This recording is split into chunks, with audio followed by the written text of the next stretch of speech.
puncaknya keikhlasan, puncaknya kejujuran, puncaknya keimanan adalah muraqabatullah, merasa diawasi oleh Allah Subhanahu wa taala. Dan kita semua selalu berlatih, berusaha untuk memiliki sifat yang mulia ini, untuk memiliki sifat merasa diawasi oleh Allah. Karena barang siapa yang sampai pada tingkat ini, tentu dia adalah wali-wali Allah Subhanahu wa taala. Wali-wali Allah, mereka yang selalu merasa diawasi oleh Allah. Dia melakukan sesuatu, dia bukan melakukan kepada makhluk, tapi dia melakukan itu untuk Allah Subhanahu wa taala. Dia memberi juga karena Allah, dia tidak memberi juga karena Allah. Dia mencintai juga karena Allah, dia membenci juga karena Allah. Dia membantu orang, menolong orang juga karena Allah, tidak menolong orang juga karena Allah. Seluruh muamalahnya, seluruh aktivitasnya adalah semata-mata karena Allah Subhanahu wa taala. Itulah para wali-wali Allah Subhanahu wa taala. Allah Subhanahu wa taala sebutkan dalam hadis qudsi, "Man 'ada li waliyan faqad adantuhu bil harb." Barang siapa yang memusuhi wali-waliku, maka aku akan mengadakan peperangan dengannya. Wa ma taqarraba ilayya 'abdi bimathalin adai maftaratuhu alai. Tidaklah seorang hamba itu mendekatkan diri kepadaku lebih besar melainkan dengan yang aku wajibkan. Dan dia senantiasa mendekatkan diri kepadaku dengan perkara-perkara yang sunnah hatta uhibbahu, sampai aku mencintainya, kata Allah. Fa idza ahbabtuhu kuntu sami'al ladzi yasma'u bih. Kalau aku sudah mencintai orang ini, maka akulah yang menjadi pendengaran yang dia pakai untuk mendengar. Wa basarahu alladzi yubsiru bihi. Dan aku menjadi penglihatannya yang mana dia pakai untuk melihat, dan aku menjadi tangannya yang dengannya dia pakai untuk menyentuh atau meraba. Wa rijlahu allati yamshi biha, dan aku menjadi kakinya yang dengannya dia melangkah. Wa idza sa'alani a'taitahu, apa dia minta kepadaku, maka la'atiyannahu, akan aku berikan kepadanya. Wala in ista'adzani la'aidannahu, dan apabila dia minta perlindungan kepadaku, maka aku akan memberikan perlindungan. Dari hadis qudsi ini Allah menerangkan kalau dia itu sudah menjadi wali Allah, maka matanya, penglihatannya, pendengarannya, tangannya, kakinya, semuanya adalah untuk Allah Subhanahu wa taala. Allah beri taufik kepada hamba ini sehingga ketika dia melihat, dia merasa diawasi oleh Allah. Ketika dia mendengar, dia juga merasa diawasi oleh Allah. Ketika dia melangkah, dia berbuat sesuatu, semuanya adalah karena Allah dan dia merasa diawasi oleh Allah Subhanahu wa taala. Itulah wali-wali Allah Subhanahu wa taala. Kemudian di sini Imam An-Nawawi rahimahullahu taala membawakan beberapa dalil, di antaranya dari ayat-ayat Al-Qur'an dan juga dari hadis-hadis Nabi sallallahu alaihi wasallam yang menunjukkan tentang muraqabah. Adapun makna muraqabah disebutkan oleh Syekh Utsaimin rahimahullahu taala, itu bisa dilihat dari dua sisi. Al-wajhul awal, sisi yang pertama, maksudnya anturaqiballaha azza wajal, yaitu engkau menghadirkan Allah, atau engkau menghadirkan hati bahwasanya Allah itu bersamamu. Engkau menghadirkan hati sampai engkau merasa Allah itu ada di hadapanmu, Allah itu bersamamu. Ini makna yang pertama. Adapun makna yang kedua, yaitu annallaha ta'ala raqibun 'alaika, bahwasanya engkau meyakini Allah Subhanahu wa taala selalu mengawasimu. Jadi kita ulangi, makna muraqabah itu bisa dilihat dari dua sisi. Makna yang pertama yaitu dari sisi seorang hamba merasa Allah itu selalu hadir. Karena saking besarnya keimanannya, saking tingginya keikhlasannya, kejujurannya di dalam melakukan sesuatu karena Allah, sampai-sampai dia merasa Allah itu ada di hadapan dia. Ketika dia bermuamalah dengan orang, dia merasa bukan bermuamalah dengan orang itu, tapi dia sedang bermuamalah dengan Allah Subhanahu wa taala. Ketika dia berbuat baik kepada orang lain, bukan karena orang tersebut, tapi karena Allah. Sehingga apabila orang itu balas kebaikannya atau tidak balas kebaikannya, dia tidak peduli. Karena yang dia lakukan itu adalah karena untuk Allah Subhanahu wa taala. Ini muraqabah yang pertama, yaitu menghadirkan hatinya bahwasanya Allah selalu bersamanya. Adapun yang kedua, yaitu dia memiliki ilmu, dia meyakini bahwasanya Allah Subhanahu wa taala selalu mengawasi dia kemanapun dia pergi, kemanapun dia berada, selalu diawasi oleh Allah Subhanahu wa taala. Allah Subhanahu wa taala berfirman, "Wa kana Allahu ala kulli syai'in raqiba." Dalam surat Al-Ahzab ayat 52, dan Allah Subhanahu wa taala atas segala sesuatu itu raqiba, yaitu mengawasi. Allah mengawasi segala sesuatu, dan di sini adalah sifatnya umum, tanpa terbatas, tanpa terkecuali, semuanya diawasi oleh Allah. Dan makna diawasi bukan hanya dilihat, tapi diawasi, ya. Makna diawasi itu kan betul-betul diteliti, diawasi gerak-geriknya, tanpa sedetik pun dia hilang dari gerak-gerik sesuatu itu, tanpa sedetik pun dia luput dari perbuatan orang tersebut, tanpa sedetik pun dia luput dari kejadian yang terjadi di alam semesta ini. Allah itu raqiba, Allah maha mengawasi. Dan kita sudah memahami kalimat mengawasi, seringkali kita namakan pengawas itu ya orang-orang yang betul-betul dia teliti dan dia melihat dengan jeli, dia mengawasi jangan sampai ada yang luput dari pandangan dia. Itu kita sebut dengan pengawas. Contoh pengawas ujian. Pengawas ujian, ya, dia tidak hanya melihat peserta yang ujian, tapi dia mengawasi gerak-gerik semua peserta yang ada di tempat ujian itu. Dan pengawas-pengawas yang lainnya itu selalu mengawasi. Dari sini bisa kita pahami juga bahwasanya malaikat yang ditugaskan oleh Allah untuk mencatat perbuatan manusia itu juga disebut dengan raqibun atidun. Raqib dan atid. Raqib berarti tidak hanya melihat, tapi dia teliti setiap apa yang diucapkan, setiap apa yang dilakukan, setiap mata yang memandang, setiap lirikan yang dia lirik, semuanya akan dilihat dan akan diawasi oleh malaikat yang disebut dengan raqibun atid. Ini makna raqib, yaitu mengawasi dengan tidak hanya melihat, tapi dengan penuh ketelitian. Adapun ayat yang pertama, kata Imam An-Nawawi rahimahullahu taala, alladzi yaraka hina taqum wa taqallubaka fis sajidin. Surat Asy-Syu'ara ayat 219, 218 dan 219.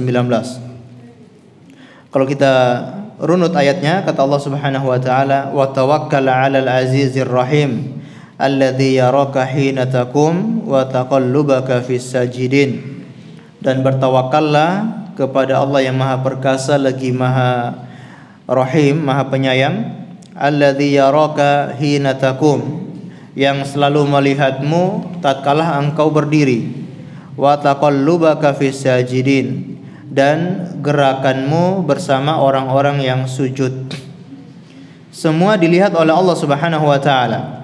Apakah hina taqum, ketika engkau berdiri, disebutkan maksudnya adalah hina fil lail, taqumu fil lail, ketika engkau berdiri salat di malam hari, walaupun dalam kondisi yang gelap, tidak ada mata yang melihat, tidak ada CCTV, tapi Allah itu yaraka, Allah melihatmu sedang salat. Maka pelajaran yang bisa kita ambil apa? Jangan merasa putus asa, jangan merasa malas untuk sholat. Karena walaupun tidak ada orang yang memuji kita, tidak ada CCTV yang memantau kita sholat, di sana ada Allah yang selalu melihat. Nah, ketika Allah melihat orang itu takum, melihat orang itu sholat, maka bukan hanya melihat begitu saja, tentunya akan dikasih balasan, akan dikasih pahala, akan dipuji orang-orang yang mendirikan sholat tersebut.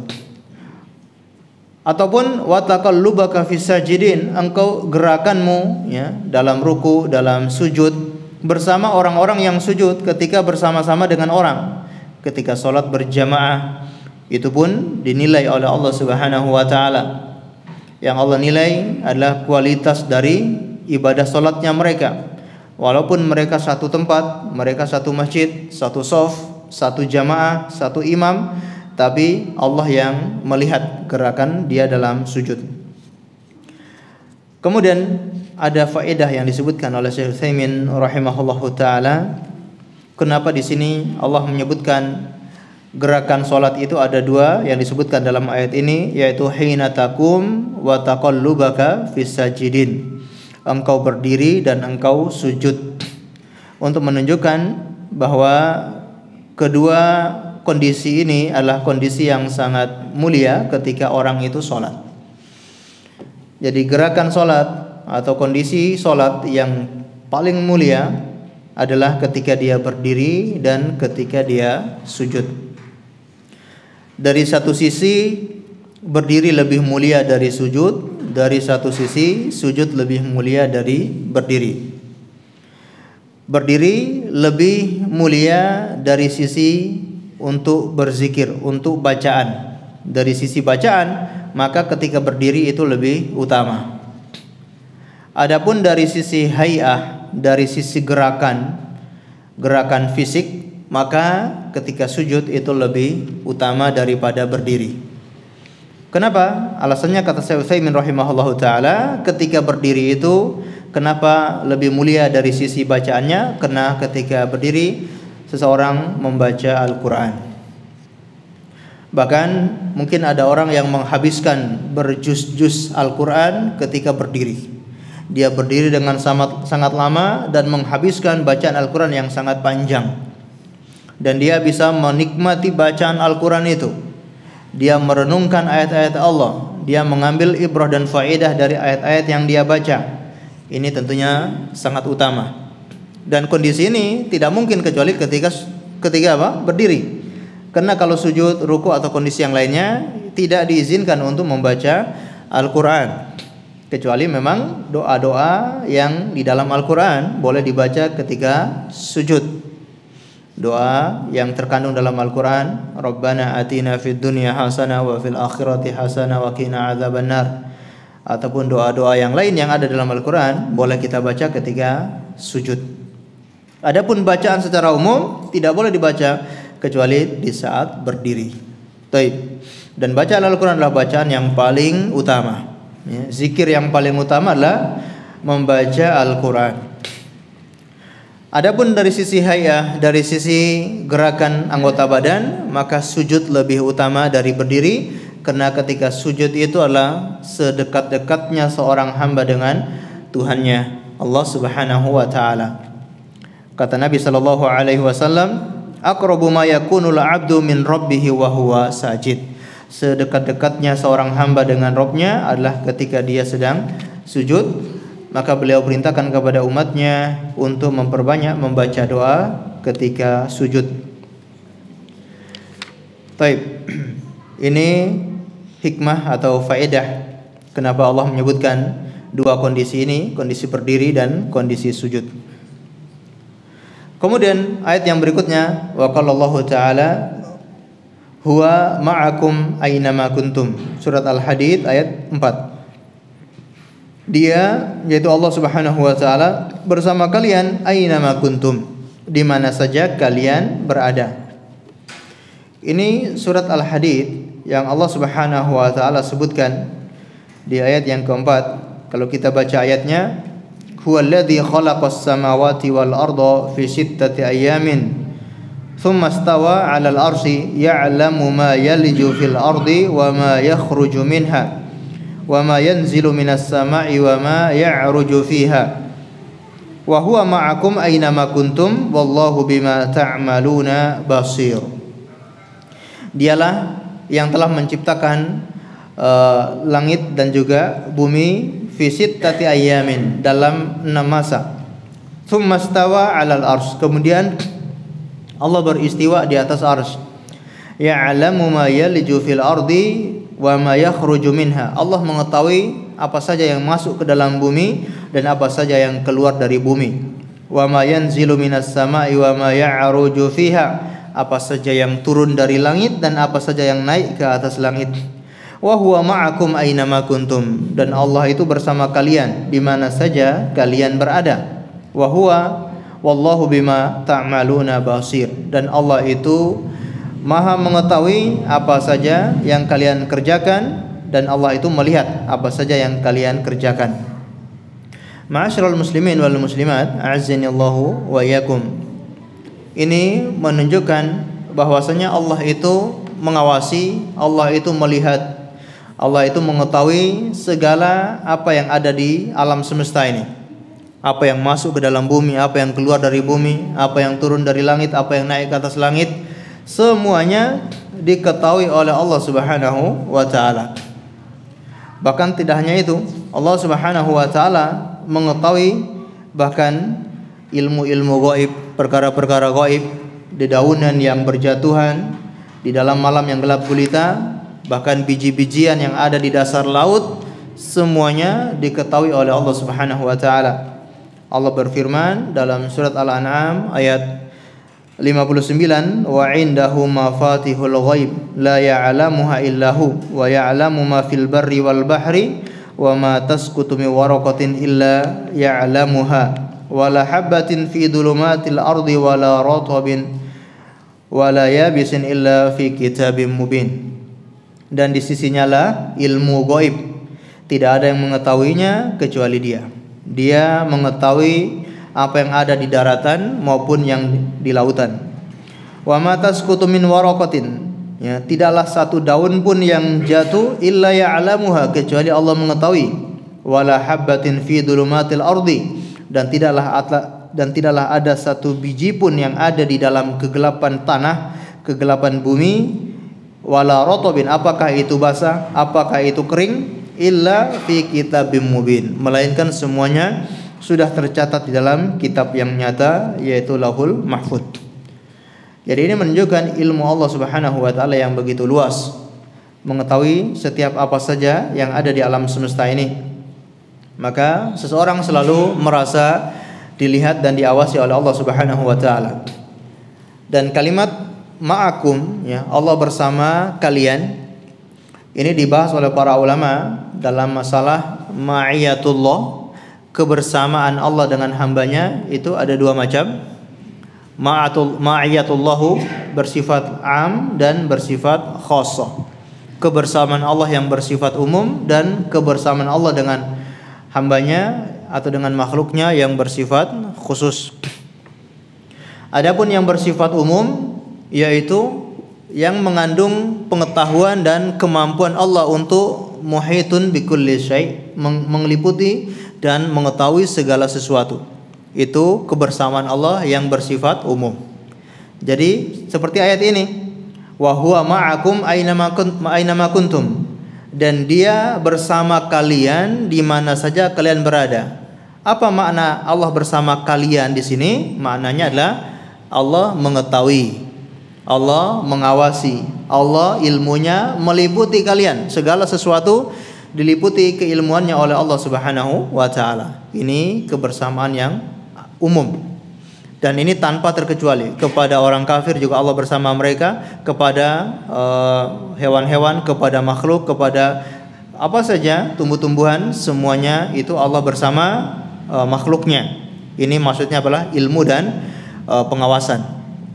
Tidak ada yang luput dari ilmu dan pengawasan Allah Subhanahu wa taala. Adapun ma'iyatun khassah, kebersamaan yang bersifat khusus, yaitu yang maknanya adalah an-nasr wa ta'yin, yaitu pertolongan dan juga peneguhan. Ini khusus bagi orang-orang yang dikehendaki oleh Allah, orang-orang yang dicintai oleh Allah, orang-orang yang diridhai oleh Allah Subhanahu wa taala. Misalkan Allah berfirman, innallaha ma'as sabirin. Sesungguhnya Allah bersama orang-orang yang sabar. Ini kebersamaan yang khusus. Maknanya apa? Allah yang akan menolong orang-orang yang bersabar, Allah yang akan meneguhkan orang-orang yang bersabar. Innallaha ma'al muhsinin, ya. Innallaha ma'al muttaqin, ya. Kalau ayat-ayat yang semacam ini maksudnya adalah kebersamaan yang khusus. Baik.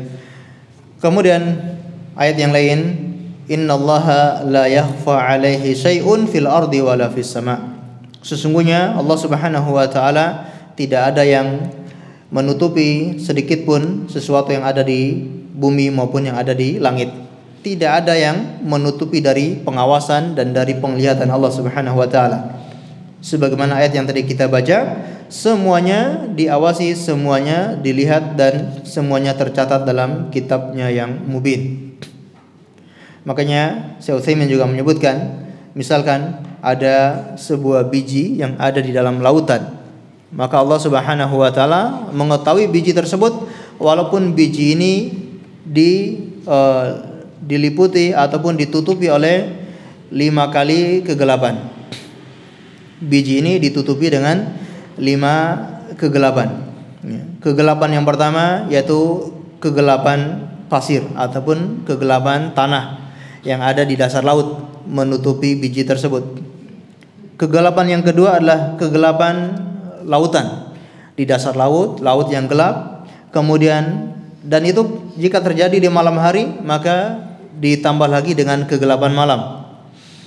Ditambah lagi kalau ketika itu sedang mendung, maka kegelapan awan, ditutup dengan kegelapan awan. Dan juga kalau turun hujan, maka ditutupi dengan kegelapan hujan. Walaupun ditutupi dengan 5 kegelapan ini, kegelapan tanah yang ada di dasar laut, kegelapan malam hari, kegelapan lautan yang menutupi itu, kegelapan awan yang mendung, kegelapan air hujan yang turun, itu semua tetap dilihat dan diketahui oleh Allah Subhanahu wa taala. Masya Allah, bagaimana maha melihatnya Allah Subhanahu wa taala. Baik. Kemudian ayat yang lain, inna rabbaka labil mirsad. Sesungguhnya Tuhanmu maha mengawasi. Ini dalam surat Al-Fajr ayat yang ke-14. Allah sebutkan ini setelah Allah menerangkan tentang perbuatan orang-orang yang zalim, orang-orang yang melampaui batas, kaum-kaum yang mereka semena-mena di permukaan bumi ini. Allah tutupi ayat ini dengan inna rabbaka labil mirsad. Sesungguhnya Tuhanmu maha mengawasi. Sebelumnya Allah Subhanahu wa taala sedang menjelaskan tentang kaum Ad, kemudian kaum Tsamud dan juga kaumnya Firaun. Kalau kita lihat surat Al-Fajr dari ayat yang ke-6, kata Allah Subhanahu wa taala, alam tara kaifa fa'ala rabbuka bi'ad. Tahukah kamu apa yang diperbuat oleh Tuhanmu kepada kaum Ad? Iram dzatil imad, yaitu dari keturunan Iram yang memiliki bangunan-bangunan yang tinggi. Mereka punya kekuatan, mereka punya fisik yang besar, mereka membangun bangunan yang tinggi. Allati lam yukhlaqu mithluha fil bilad. Dan mana bangunan-bangunan itu tidak pernah dibuat di negeri manapun. Tidak pernah ada yang bisa menyaingi karya-karya mereka. Wa thamud alladzina jabus sakhra bil wad. Dan kaum Tsamud yang mengikis ataupun mengukir batu-batu yang ada di wad, di lembah-lembah, di tebing-tebing. Mereka pahat dijadikan sebagai tempat tinggal. Kaum Tsamud. Wa fir'auna dzil autad, dan Fir'aun yang memiliki autad, yaitu memiliki bangunan yang besar atau pasak-pasak dari bangunan yang besar. Piramid-piramid yang tinggi, menara-menara yang dibangun oleh Fir'aun. Alladzina taghaw fil bilad, ya, mereka semua ini taghaw fil bilad, sewenang-wenang, berbuat sewenang-wenang di dalam negerinya mereka, di dalam negaranya mereka, sewenang-wenang. fa aktsaru fiha al-fasad, dan banyak melakukan kerusakan. Fasabba 'alaihim rabbuka sawta 'adzab, karena itu Tuhanmu menimpakan cemeti azab kepada mereka karena perbuatan mereka melampaui batas, semena-mena kepada masyarakatnya, semena-mena kepada rakyatnya, maka Tuhan menimpakan azab kepada mereka. Inna rabbaka labil mirsad, sesungguhnya Tuhanmu betul-betul maha mengawasi. Allah Subhanahu wa taala sebutkan ini menunjukkan bahwasannya perbuatan kalian, kezaliman kalian, sewenang-wenangnya kalian di negeri kalian itu bukan Allah tidak mengawasi. Semua itu diawasi oleh Allah Subhanahu wa taala. Semua kebijakan-kebijakan yang kalian ambil, semua aturan-aturan yang kalian bikin menyusahkan rakyat, semua pajak-pajak yang kalian tarik dari rakyat dengan semena-mena, semuanya diawasi oleh Allah Subhanahu wa taala. Allah, innaka labil mirsad, Allah maha mengawasi. Pada gilirannya nanti, pada waktunya nanti, Allah akan turunkan azabnya kepada mereka-mereka yang berbuat sewenang-wenang di muka bumi, berbuat sewenang-wenang di negerinya, membuat kebijakan yang menyengsarakan rakyat. Tunggulah, pada saatnya nanti Allah Subhanahu wa taala akan menurunkan azabnya. Cepat atau lambat akan merasakan azabnya kalau tidak bertobat kepada Allah Subhanahu wa taala. Maka kepada mereka-mereka yang membuat kebijakan, mereka-mereka yang menguasai rakyat, yang diangkat oleh rakyat, maka berhati-hatilah untuk melakukan sesuatu. Ketika berbuat sesuatu, maka lihatlah bagaimana itu menguntungkan negaranya, itu menguntungkan rakyatnya, atau justru malah menyengsarakan rakyatnya. Karena itu semua akan dimintai pertanggungjawaban di hadapan Allah Subhanahu wa taala. Taib. Allah maha mengawasi, semuanya diawasi oleh Allah. Taib. Mungkin sekarang tidak ada diawasi, ya, tidak ada CCTV yang menyoroti, tidak diawasi oleh KPK. Contohnya, tidak diawasi oleh KPK, tidak diawasi oleh intel-intel. Tapi Allah, innaka labil mirsad. Ya, inna rabbaka labil mirsad. Ya, sesungguhnya Tuhan kalian itu maha mengawasi. Wa qala ta'ala, Allah Subhanahu wa taala juga berfirman, ya'lamu kha'inatal a'yun wa ma tukhfis sudur. Dialah yang mengetahui mata-mata yang berkhianat dan apa saja yang disembunyikan di dalam hati. Hanya lirikan mata itu juga diketahui oleh Allah Subhanahu wa taala. Lirikan mata ketika berkhianat, lirikan mata ketika memandang hal-hal yang haram, walaupun ketika duduk bersama temannya dia melirik sesuatu, tidak ada yang mengetahui, tapi Allah Subhanahu wa taala maha mengetahui. Bahkan apa saja yang disembunyikan di dalam hati, perasaan yang ada dalam hati, apakah rasa dengki, apakah rasa sombong, apakah rasa angkuh yang ada dalam hati, semuanya diketahui oleh Allah Subhanahu wa taala. Wal ayatu fil bab katsiratun ma'lumah, dan ayat-ayat yang berkaitan dengan bab ini itu sangat banyak dan sudah diketahui. Ma'asyiral muslimin wal muslimat, a'azzani Allahu wa iyyakum. Ini ayat-ayat yang dibawakan oleh Imam An-Nawawi rahimahullahu taala untuk menjelaskan bahwasanya Allah betul-betul maha mengetahui, Allah maha meliputi ilmunya segala sesuatu. Oleh karena itu bagi seorang hamba selalu merasa diawasi oleh Allah Subhanahu wa taala. Baik, kita masuk pada hadis yang pertama, yaitu hadis yang diriwayatkan oleh sahabat Umar Ibn Khattab radhiyallahu taala anhu. Dan ini hadis yang sangat masyhur, ya. Juga dibawakan oleh Imam An-Nawawi di dalam bukunya Al-Arba'un An-Nawawiyah. Juga di awal-awal kitabnya Al-Arba'in atau Al-Arba'un, beliau membawakan hadis ini yang dikenal dengan hadis Jibril. An Umar Ibn Khattab radhiyallahu anhu qala, bainama nahnu julusun inda Rasulillah sallallahu alaihi wasallam dzata yaumin ittala'a alaina rajulun shadidu bayadi thiyab shadidu sawadi sya'r la yura alaihi atharu safar wa la ya'rifuhu minna ahadun hatta jalasa ila nabi sallallahu alaihi wasallam fa asnada rukbatayhi ila rukbatayhi wa wada'a kaffayhi ala fakhidayhi wa qala ya Muhammad akhbirni anil Islam. Dari Umar bin Khattab radhiyallahu anhu, beliau berkata, tatkala kami sedang duduk bermajelis dengan Rasulullah sallallahu alaihi wasallam pada suatu hari, tiba-tiba muncullah seorang yang kami lihat syadidu bayadi thiyab, yang pakaiannya sangat putih bersih. Syadidu sawadi sya'r, rambutnya sangat hitam. Ya, tidak ada kotoran di rambutnya. Atau rambutnya sangat hitam karena basah, ya, seperti orang yang baru selesai mandi. La yura alaihi atharus safar, tidak ada bekas-bekas padanya orang yang sedang safar.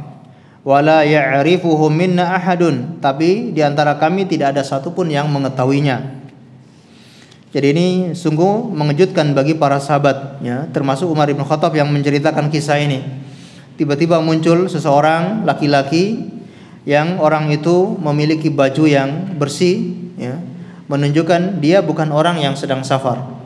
Karena orang yang safar tentu bajunya akan lusuh, bajunya akan berdebu, mungkin paling tidak bajunya itu lungset, ya, lungset. Lusuh betul ya, lungset itu ya. Ya. Lusuh betul ya. Lungset. Ya, tidak rapi gitu ya. Tidak rapi. Tapi ini bajunya putih, bersih, ya, tidak ada yang kotor sedikit pun. Kemudian rambutnya juga rapi, rambutnya juga hitam seperti yang baru terkena air. Ini menunjukkan orang yang tidak jauh. Namun masalahnya la ya'rifu minna ahadun. Tidak ada satupun dari kami yang mengenal orang itu. Kalau dia orang dekat-dekat sini rumahnya, tentu pasti kami kenal. Karena satu kota ini atau satu kampung ini pasti semuanya saling mengenal. Ini orang asing, tapi kok tidak ada tanda-tanda dalam perjalanan jauh. Sampai orang ini duduk di hadapan Nabi Sallallahu Alaihi Wasallam, lalu menempelkan lututnya dengan lututnya Rasulullah. Ya, jadi lututnya mereka berdua sudah saling menempel. Wa wada'a kaffaihi ala fakhidai, lalu meletakkan kedua telapak tangannya di atas paha Rasulullah sallallahu alaihi wasallam. Wa qala, lalu orang ini berkata, "Ya Muhammad, akhbirni anil Islam." Wahai Muhammad, beritahukan kepada kami tentang Islam. Faqala Rasulullah sallallahu alaihi wasallam, "Al-Islamu an tashhada an la ilaha illallah wa anna Muhammadar Rasulullah wa tuqimas salata wa tu'tiyaz zakata wa tasuma ramadhana wa tahijjul baita in istata'ta ilaihi sabila." Islam itu adalah engkau bersaksi bahwasanya tidak ada ilah yang berhak disembah kecuali Allah dan bahwasanya Nabi Muhammad adalah Rasulullah. Lalu engkau mendirikan salat, engkau menunaikan zakat, wa tasuma Ramadan, engkau berpuasa di bulan Ramadan, dan engkau berhaji ke Baitullah in istata'ta ilaihi sabila, kalau memang engkau mampu melakukan perjalanan ke sana. Qala sadaqta, orang ini mengatakan Anda benar. Fa ajibna lahu, kata para sahabat atau termasuk perawi ini, kami sangat heran dengan orang itu. Yang pertama sudah sangat heran dari penampilannya. Penampilannya sudah mengherankan. Ditambah lagi dengan orang ini, kok dia bertanya memanggil nama ya Muhammad. Kalau orang Arab Badui biasanya wajar memanggil wahai Muhammad. Tapi orang Arab Badui itu kelihatan, ya, kelihatan dari fisiknya, kelihatan dari pakaiannya. Ini pakaiannya tidak menandakan orang Arab Badui, menandakan orang kota, bukan orang di pedesaan. Ini bukan membandingkan atau merendahkan antara pedesaan dengan perkotaan, tapi di zaman dulu memang ada kelihatan perbedaan dari adat, dari budaya, dari pendidikan, itu berbeda. Nah, ini orang tidak ada kelihatan baduinya, tapi kok dia memanggil dengan kata-kata ya Muhammad, wahai Muhammad. Kemudian yang buat mereka bingung lagi adalah dia membenarkan, ya. Ini siapa dia? Kok dia yang membenarkan Rasulullah? Setelah bertanya, dia mengatakan sodakta, engkau benar, ya. Itu membuat sahabat ini makin kebingungan. Fa'ajibna lahu yas'aluhu wa yusaddiquhu, kami pun bingung dengannya. Dia bertanya tapi dialah yang membenarkan. Qala fa akhbirni 'anil iman. Orang ini pun bertanya lagi, beritahukan kepadaku tentang apa itu iman. Qala an tu'mina billahi wa malaikatihi wa kutubihi wa rusulihi wal yaumil akhir wa tu'mina bil qadari khairihi wa syarrihi. Iman itu adalah engkau percaya bahwasanya engkau percaya kepada Allah, dan engkau percaya kepada malaikat-malaikatnya, engkau percaya kepada kitab-kitabnya, engkau percaya kepada rasul-rasulnya, dan engkau percaya kepada hari akhir, dan engkau percaya kepada takdir baik maupun takdir buruk. Qala sadaqna, qala sadaqta. Orang ini pun membenarkan lagi, kamu benar. Qala fa akhbirni 'anil ihsan, beritahukan kepadaku apa itu ihsan. Qala an ta'budallaha ka'annaka tarahu fa illam takun tarahu fa innahu yaraka. Engkau beribadah kepada Allah seakan-akan engkau melihatnya, dan jika engkau tidak melihatnya, sesungguhnya Allah melihatmu. Qala fa akhbirni 'anis sa'ah. Dia pun bertanya lagi, beritahukan kepadaku kapan hari kiamat. Qala mal mas'ulu anha bi'a'lama minas sa'il. Kata Rasulullah, tidaklah orang yang bertanya lebih mengetahui daripada orang yang ditanya. Yang bertanya dan yang ditanya sama-sama tidak mengetahui. Qala fa akhbirni an amaratiha. Kalau begitu, beritahukan kepadaku tentang tanda-tandanya. Qala an talidal amatu rabbataha, yaitu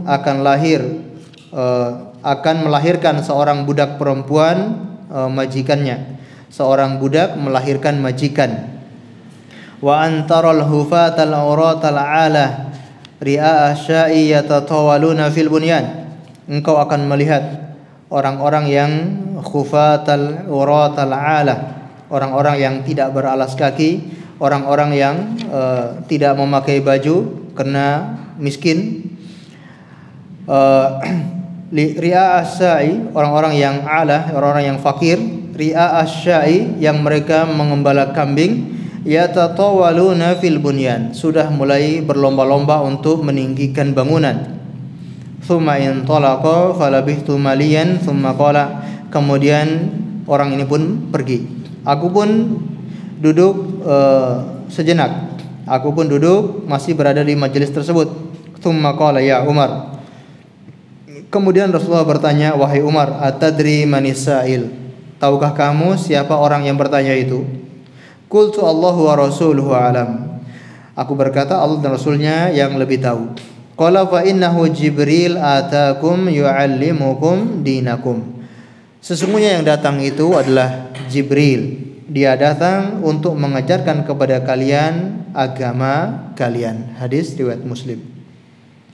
Ma'asyiral muslimin wal muslimat, a'azzani Allahu wa iyyakum. Ini hadis yang panjang, dan ini adalah tentang dasar-dasar agama Islam. Makanya di akhir daripada hadis ini Rasulullah mengatakan kepada Umar bin Khattab, sesungguhnya dia Jibril, dia datang mengajarkan kepada kalian agama kalian. Jadi dia bertanya tentang Islam, dia bertanya tentang iman, lalu bertanya tentang ihsan, termasuk bertanya tentang hari kiamat. Itulah dasar-dasarnya agama Islam. Agama Islam itu apa? Ya rukun Islam. Agama Islam itu apa? Ya rukun iman. Agama Islam itu apa? Ya ihsan, yaitu ikhlas di dalam beramal. Kemudian meyakini perkara-perkara gaib. Itulah pondasinya agama Islam. Dan ini hadis yang sangat agung yang bercerita tentang malaikat Jibril yang datang kepada Rasulullah SAW. Dan dari hadis ini bisa kita ambil beberapa pelajaran. Di antaranya yang pertama adalah bagaimana cara Allah mewahyukan kepada nabinya. Cara Allah mewahyukan kepada nabinya, atau seorang nabi bisa mendapatkan wahyu itu dengan 3 cara. Cara yang pertama yaitu dengan mimpi. Dia bermimpi, dia mendapatkan wahyu dari Allah Subhanahu wa taala. Sehingga para ulama sepakat bahwa mimpinya para nabi adalah wahyu. Dengan cara yang kedua yaitu langsung menerima atau langsung mendengar dari suaranya Allah Subhanahu wa taala. Seperti Rasulullah menerima wahyu perintah salat di Sidratul Muntaha, langsung berhadapan dengan Allah Subhanahu wa taala, dan tanpa melihat Allah, tapi Rasulullah mendengar suaranya Allah Subhanahu wa taala, menerima langsung. Begitupun nabi-nabi yang lain seperti Nabi Musa alaihissalam yang banyak berkomunikasi dengan Allah sampai dijuluki Musa Kalimullah. Nabi Musa itu seorang nabi yang sering diajak bicara oleh Allah Subhanahu wa taala. Kemudian cara yang ketiga adalah melalui malaikat, yaitu malaikat Jibril alaihissalam, dan itulah kebanyakan Al-Qur'an, ya. Bahkan semua Al-Qur'an dari awal sampai akhir semuanya melalui malaikat Jibril, ya. Adapun wahyu yang lain seperti hadis qudsi dan yang lainnya ini bisa melalui mimpi Rasulullah sallallahu alaihi wasallam. Adapun hadis-hadis biasa yang bukan qudsi ini adalah pemahaman Rasulullah tentang ayat Al-Qur'an. Beliau memahami ayat lalu beliau mengatakan dengan hadisnya beliau. Kalau sudah disampaikan oleh Rasulullah, maka itu sudah menjadi ajaran yang harus diamalkan dan diterima dan dibenarkan. Baik, yang melalui malaikat Jibril ini pun ada dua cara. Melalui malaikat Jibril ada dua cara. Yang pertama, langsung dengan wujud aslinya malaikat Jibril, dan ini hanya Rasulullah yang tahu dan bisa melihat. Dan inilah cara yang paling berat bagi Rasulullah SAW. Kalau malaikat masih berwujud aslinya.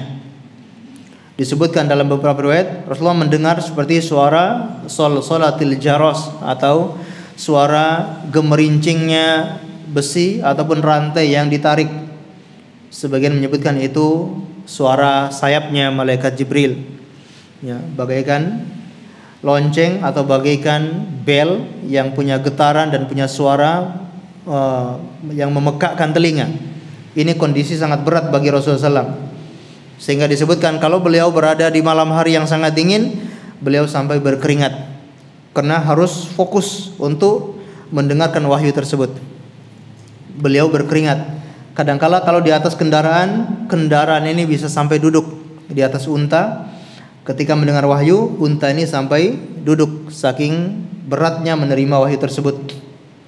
Ataupun beliau ya sampai terkantuk, ya, saking khusyuk dan konsentrasinya mendengar wahyu itu, beliau sampai terkantuk, ya, untuk menerima wahyu tersebut. Dan para sahabat biasanya bisa mengetahui, mereka bisa meniteni ketika beliau itu dapat wahyu itu kondisinya kayak gimana, ya, raut wajahnya, mukanya seperti apa, para sahabat pasti tahu. Taib, ini kondisi yang pertama kalau langsung dengan wujud aslinya. Kondisi yang kedua itu yang paling ringan, yaitu malaikat ini berubah wujud, ya, atau menyamar menjadi manusia. Ini kondisi yang paling ringan bagi Rasulullah SAW, karena sekarang ini manusia ketemu manusia, ya. Baik, ini diantara pelajaran yang bisa kita ambil. Kita dengarkan azan terlebih dahulu, kemudian kita lanjutkan sedikit insyaallah.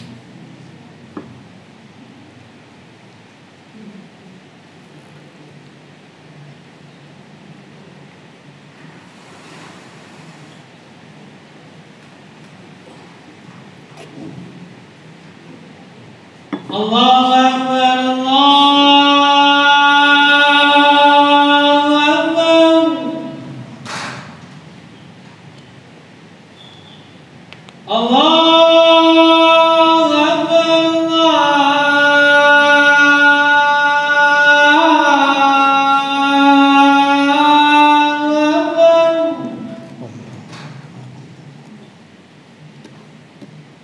Asyhadu an la ilaha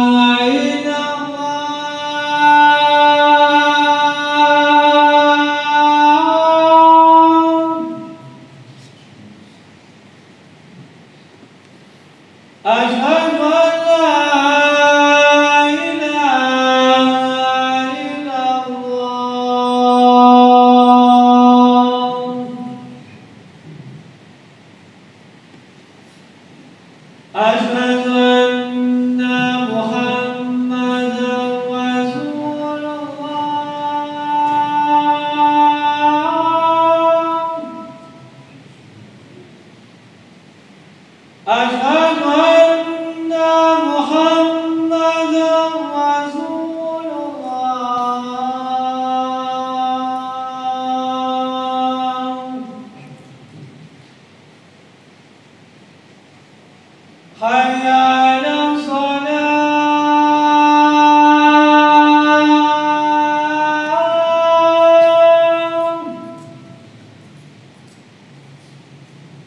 حي على الصلاة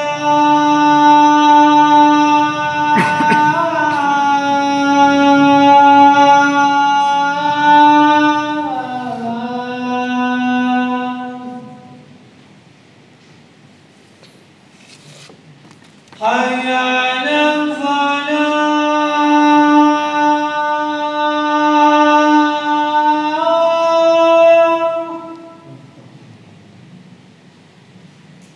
حي على الفلاح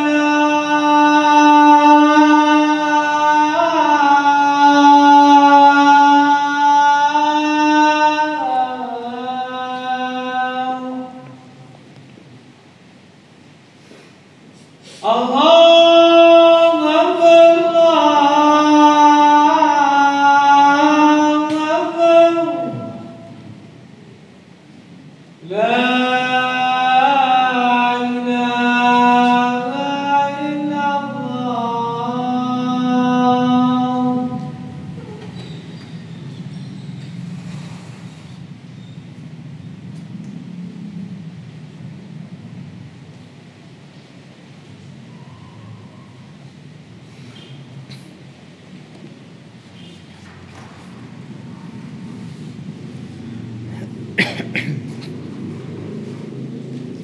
طيب. Ma'asyiral muslimin wal muslimat, a'azzani Allahu wa iyyakum. Inti daripada hadis yang dibawakan oleh Imam An-Nawawi adalah tentang al-ihsan. Ya. Apa itu ihsan? Kata Rasulullah SAW, "An ta'budallaha ka'annaka tarahu, fa in lam takun tarahu fa innahu yaraka." Engkau beribadah kepada Allah seakan-akan engkau melihatnya, dan jika engkau tidak melihatnya, sesungguhnya Allah melihatmu. Inilah yang dinamakan dengan ihsan dan juga dengan muraqabatullah. Merasa diawasi oleh Allah Subhanahu wa taala, dia beribadah seakan-akan dia melihat Allah. Saking kuatnya iman di dalam hati, saking ikhlasnya dia beramal, dia sampai derajat seakan-akan dia itu melihat Allah.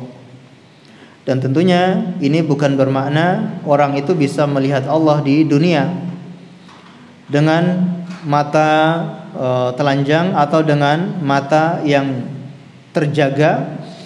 Tidak mungkin seseorang itu melihat Allah Subhanahu wa taala.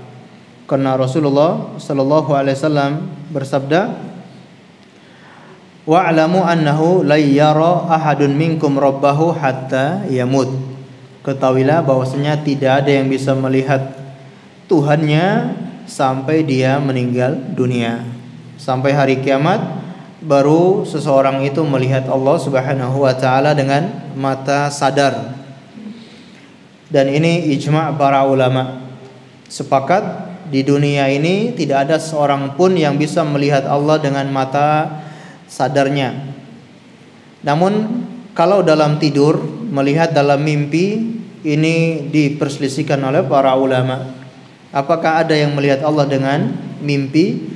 Dan pendapat jumhur ulama, mereka mengatakan bisa seseorang itu melihat Allah Subhanahu wa taala dengan mimpinya. Dan Rasulullah SAW pernah bersabda, "Inni ra'aitu Rabbi bi ahsani surah."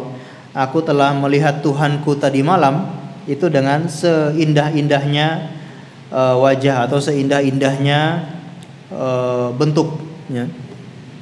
Ini yang menjadi dalil bahwasanya Allah itu bisa dilihat di dalam mimpi. Tapi kaidah yang harus kita pahami bahwasanya Allah itu tidak serupa dengan sesuatu apapun. Laisa kamitslihi syai'un wa huwas samiul basir. Allah tidak serupa dengan sesuatu pun, dan dia maha melihat lagi maha mendengar, atau maha mendengar lagi maha melihat. Artinya ketika melihat di dalam mimpi tentu berbeda dengan melihat dengan terjaga. Melihat ketika bangun berbeda dengan melihat di dalam mimpi. Melihat di dalam mimpi itu disebabkan karena kekuatan keimanan, kekuatan keikhlasan. Semakin kuat keimanannya, mungkin dia mendapatkan sebuah gambar dan dikatakan itu adalah Allah Subhanahu wa taala. Tapi itu hanyalah gambaran saja, bukan secara hakiki dia melihat Allah di dalam mimpi tersebut, tapi hanya sebuah gambaran, ya. Dan tentunya berbeda-beda. Semakin kuat imannya, dia melihat semakin indah, semakin jelas, semakin agung. Semakin sedikit imannya atau semakin kurang imannya, dia melihat tidak seindah yang imannya lebih kuat. Dan itu berbeda di dalam mimpi dan juga di dalam kenyataan. Taib. Ini pendapat yang kuat, ya, bahwasanya Allah bisa dilihat di dalam mimpi. Taib. Di sini muraqabah atau ihsan, seseorang beribadah kepada Allah seakan-akan dia melihat Allah, karena dia menghadirkan Allah di hadapannya, atau dia menghadirkan Allah di saat dia beramal.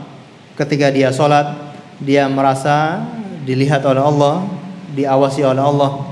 Walaupun tidak ada CCTV yang sorot kepada dia, dia sholat dengan penuh khusyuk karena Allah sedang ada melihat dia. Ketika dia berpuasa, ketika dia membayar zakat, ketika dia berbakti kepada orang tua, ketika dia berbuat kebaikan apa saja, dia seakan-akan melihat Allah Subhanahu wa taala. Dan jika engkau tidak melihat Allah, pasti Allah melihatmu. Ini juga bentuk penguatan bahwasanya Allah selalu mengawasi dan melihat hamba-hambanya. Taib. Allahu a'lam bishawab. Ini yang bisa kita pelajari pada kesempatan malam hari ini tentang muraqabatullah, merasa diawasi oleh Allah Subhanahu wa taala. Dan mari sama-sama kita berusaha untuk selalu menghadirkan sifat muraqabatullah, agar ketika seseorang itu beribadah, dia beribadah dengan khusyuk, dengan penuh penghayatan, seakan-akan Allah berada di hadapannya, sehingga dia ibadah dengan maksimal. Atau ketika dia dihadapkan dengan perkara-perkara maksiat, dia berhadapan dengan perkara-perkara yang membawanya kepada perbuatan dosa dan maksiat, dia merasa sedang diawasi oleh Allah Subhanahu wa taala. Allahu a'lam bishawab. Barangkali cukup sekian yang bisa kita sampaikan pada kesempatan malam yang berbahagia ini. Semoga bermanfaat untuk kita semuanya. Karena waktunya sudah habis, kita akhiri dengan membaca doa kafaratul majlis. Subhanakallahumma wa bihamdika asyhadu an la ilaha illa anta astaghfiruka wa atubu ilaik. Wa sallallahu ala nabiyyina Muhammad wa ala alihi washabbihi wasallam. Terima kasih atas segala perhatiannya. Mohon maaf atas segala kekurangannya. Assalamualaikum warahmatullahi wabarakatuh.